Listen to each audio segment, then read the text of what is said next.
On this matter for a while and speak to the executive director of ACEPA, Rashid Draman. Good evening, sir. Good evening. Many thanks for your time. I hope you're well.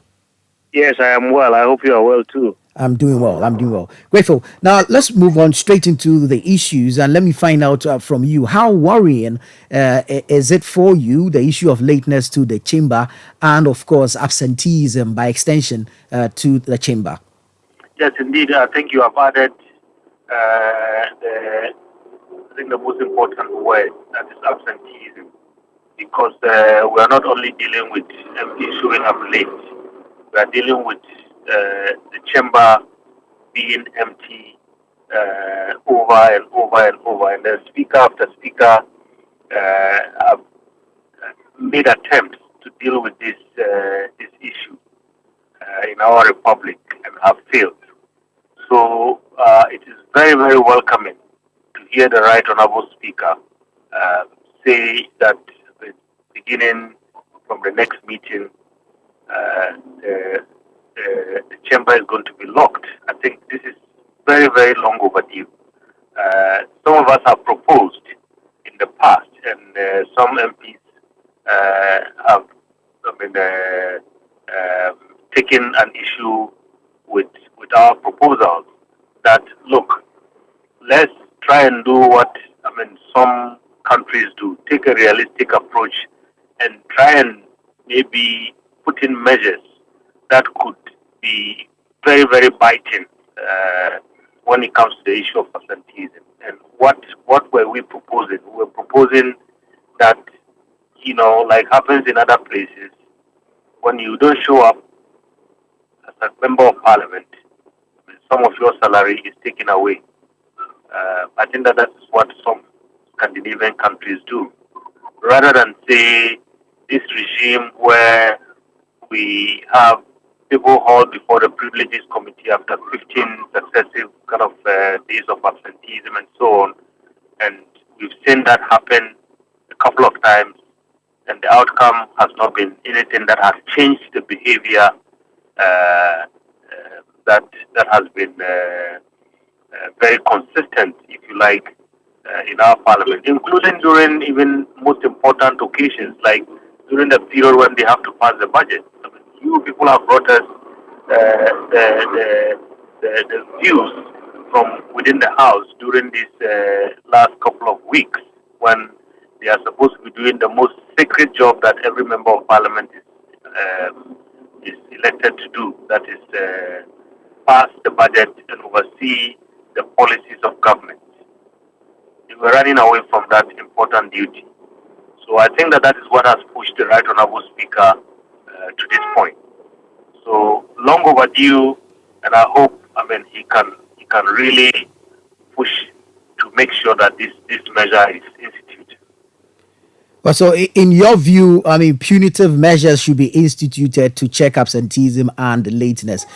Just a quick one. We saw the issue of the MP for Dom Kwabenya even being referred to a committee, but really, she's still an MP as of now. So do you think that maybe awarding cost or fining rather would help address this issue? Look, my brother, let's be very real, and that was what I was saying during this Honorable Adjuasa Saga, Honorable Kennedy Ajipon, and our regional minister, Honorable Henry Porty, when the trio was all before the Privileges Committee. At the end of the day, if they were found guilty, they were supposed to be expelled from Parliament. And I said, look, I can't see any day when NDC members or MPP members would rally around and say we are going to expel one of our own. And most parliaments have, reviewed such measures very carefully. And like I was saying earlier, in some Scandinavian countries, I think they took a realistic approach, saying to themselves, look, perhaps we cannot see ourselves deleting or kind of sacking a colleague of ours from the house. Rather, if you don't show up to work like is done in the corporate world, you get punished financially. And I think we need a lot of money in this country. We need to fix our roads. We need to fix our health care. Maybe we should set up a fund that maybe when MPs absent themselves, they lose some of their salaries and allowances, and then that money is put in that fund to fix our roads, to fix our health care, and to fix our development in this country. But some of these MPs belong to committees of the House, and these committees sometimes do sit for long hours. Should this proposal you are making cut across, or should it be restricted to certain times and, of course, roles in the House? No, look, I think, I mean, I don't know whether committee meetings happen when plenary is happening. I think in most parliaments, what happens is, committee meetings take place at a time when there is no plenary. In our country, yes, we don't have a dedicated time for committee meetings. But I think, like the Right Honorable Speaker said, if they want to do committee meetings in the morning, they can do that. And then in the afternoon, they attend to plenary so that there is no confusion about I was here and I couldn't be at plenary at the same time. So I think true that issue about maybe the timing of committee meetings would also need to be looked at carefully alongside this. All these propositions, because otherwise, if we continue to have this situation where members can sometimes claim that they were attending to committee, which is also equally an important business of Parliament, then we can never solve this problem because that excuse is always going to be there. But we need to have a clear distinction. This is when plenary happens, and this is when committees can meet. Right. Since we have you, let's look at the conduct of the House in the past few days, especially after the reading of the 2024 budget statement, the attempt to lay the legislative instrument restricting the importation of some selected products, and of course, what appears to be a rush to pass the anti-LGBTQI plus bill. What do you make of how the House has conducted itself so far with respect to these matters?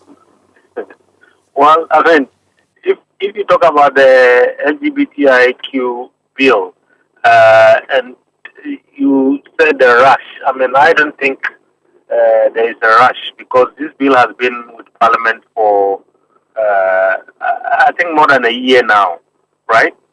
Yes. So, I mean, really, there isn't any rush to pass that bill.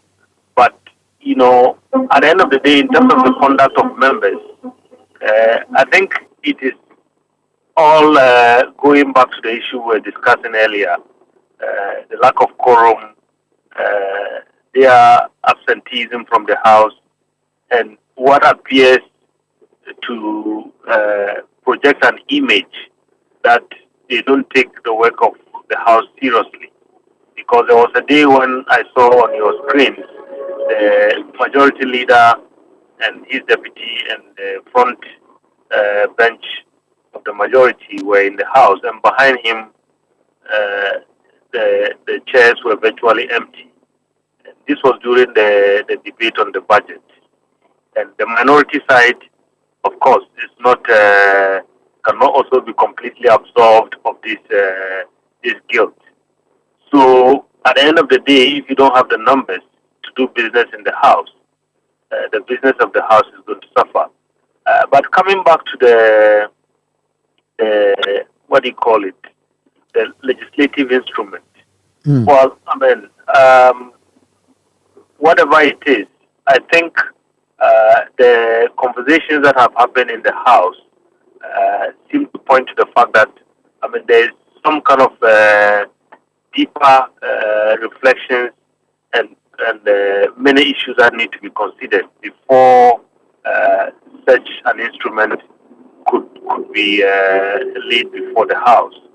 So for me, I am pleased that at least it's been withdrawn for now, and perhaps maybe further considerations and further discussions will take place, and maybe it might come back in a different form.